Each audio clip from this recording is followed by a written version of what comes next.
Kannst du uns nochmal 4 Bier bringen?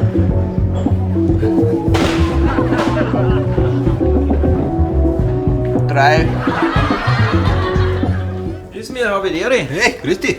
Du, ich darf ein wenig Brotzeit holen für die Leute, die einen Stadel dekorieren. Ja, gerne. Magst du Leberkassien oder magst du was Gutes? Was gab's denn Besseres wie Leberkassien? Ja, schau mal her. Extra für den Frühling erfunden, der Fitnessdöner, 30% weniger Fett. Du hast da extra ein mageres Fleisch rein. Da bist du deppert, einfach 30% weniger Fleisch. Du bist der Bazi. Da machst du noch für unsere 5 Frauen jeweils einen Fitnessdöner. Und 7 Mannsbeit haben wir, da machst, pass auf, 21 Leberkassien.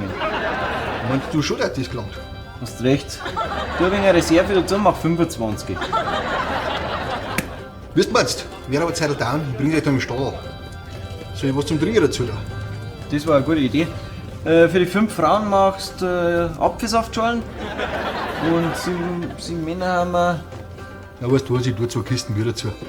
Der Mo kennt sich aus. Perfekt. Habe die Ehre. Habe die Ehre.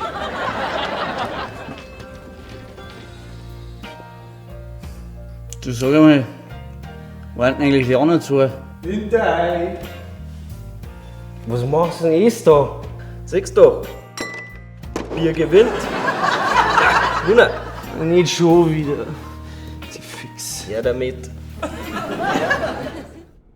Ja, sag einmal, musst denn du überall in deine Zeitungen am Flacker lassen? Ich möcht's Bad putzen und überall flackern deine Unterhosen und T-Shirts rum. Nein, das bisschen Unterhosen. Du tust da gerade so, als ob ich allweil immer alles liegen lassen darf. Mein Gott, nein, es kann schon mal sein, dass ich irgendwas übersehen hab. Entschuldigung. Einmal irgendwas übersehen. So wie die Socken im Wohnzimmer da, allweil, ha? Ja, die ramme ich dann schon auf, wenn ich ins Bett gehe. Und die Socken da drüben? Aha, die habe ich gestern nur ganz kurz angehabt. Die kann die eventuell noch mal... oder doch nicht. Kannst du die vielleicht... Schau, dass du aufkommst und deine Unterhosen zusammenrammst. Sonst zieh ich das nächste Mal stramm. Häusliche Gewalt? Ja, sag ich nicht. So, danke. Ich wünsche euch noch einen schönen Tag. Dankeschön, ebenfalls. Wiederschauen. Wiederschauen. Wiederschauen. Wiederschauen. Sag einmal, war das der Ziegler an ihre Tochter? Sie da? Ja. Mei, die Kinder wachsen daher. Die hätte ich jetzt nimmer erkannt. Doch, das war's schon. Ja? Und ich meine, weil, ja, das wird ihr Jumpsterer gewesen sein. Der ist doch viel jünger wie sie. Glaubt mir's? Ich habe jetzt Schäfter gesehen miteinander. Ja. Mich wundert das bloß, dass die Zieglerin das also zulässt. Weißt schon, mit so einem Birscherl. Wird der Vater dann schon ein Geld haben. Oh, das Flitscherl ist schwanger. Also an Alkohol hat sie jedenfalls nicht getrunken. Siehst du das? So jung und schon schwanger. Nein, die soll eben mal heimkommen. Entschuldigung. Die Schwester hat die Jacken vergessen.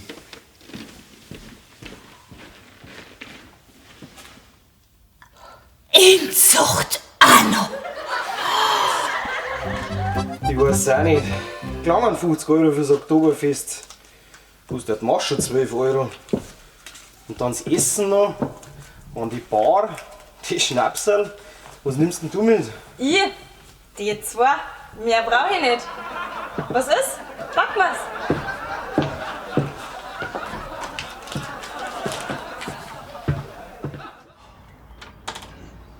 Sagt's einmal.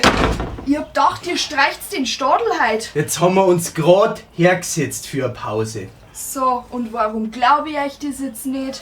Was du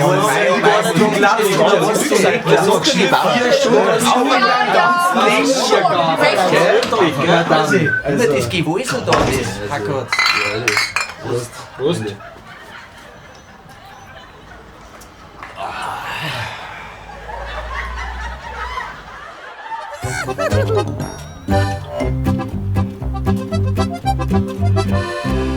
Willkommen zu einer neuen Ausgabe von Diridari für Larifari. Unser nächster Verkäufer, Franz Schirnaugl aus Hintergraubling, hat ein ganz besonderes Andenken seines Urgroßvaters im Gepäck. Er hofft herauszufinden, ob es sich um ein authentisches Stück aus der Zeit handelt und ob er das richtige Näschen gehabt hat. Ah, wenn mich nicht alles täuscht, habe ich hier was ganz Besonderes aus dem Körbchen blitzen sehen, nicht wahr? Ja, da hast du dich nicht täuscht. Oh, wenn es das ist, was ich denke, dann haben wir hier gleich richtig Druck in der Kabine. Aber zunächst mal darf ich fragen, mit wem wir es hier zu tun haben. Also ich bin der Schaunagel Franz aus Hintergraubling, aber du darfst Franz zu mir sagen. Der Franz, dann bin ich natürlich der Horst. Ja, dann fragen wir mal unseren Experten, den Jens. Jens, kannst du was zu dem Stück sagen? Ja, vielleicht wäre es nett, wenn uns der Franz noch die Geschichte erzählt, wie er zu dem guten Stück gekommen ist. Ja, meine Geschichte, da gibt es nicht viel zum Verzeihen. Im Grunde ist das ein alter Schneidsadam von meinem Urgroßvater. Den habe ich beim Ausmisten gefunden und Oma hat gesagt, da hat ihr Vater sogar schon einen Kanonenstab reingeschneizt, weil der war Kanonier im 1418er. Oh, dein Urgroßvater war Kanonier im Ersten Weltkrieg. Nein, im 1418er hat Oma gesagt. Ja, was dann im Endeffekt auf der Zerbe rauskommt. Mein lieber Jens, kannst du uns schon was zu dem Stück sagen? Ist es authentisch? Ist es aus der Zeit? Ist es echt?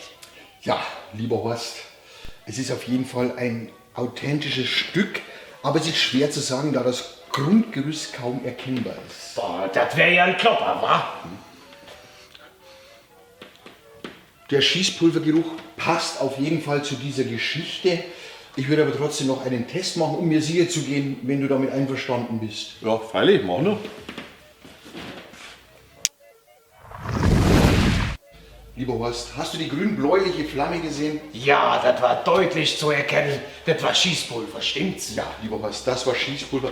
Das bedeutet, dieses Taschentuch stammt ja aus dieser Zeit. Militärsammler würden für so ein gutes Stück um die 500 € bezahlen. Oh. Gratuliere. Ja, und jetzt? Jetzt ist sie weg. Fujikato. Oh, mein lieber Franz, das ist aber jetzt schade. In diesem Fall kann ich dir natürlich kein Händlerkärtchen geben. Ja, nein, das macht ja nichts. Ich habe ja noch was dabei. Du hast noch was dabei? Am Ende ein zweites Kanoniertaschentuch. Das wäre ja eine Sensation. Nein, aber Backi Futzen habe ich dabei. Da haben nur noch genau 2 Stück drin für euch Deppen. Hey. Aus, Ende.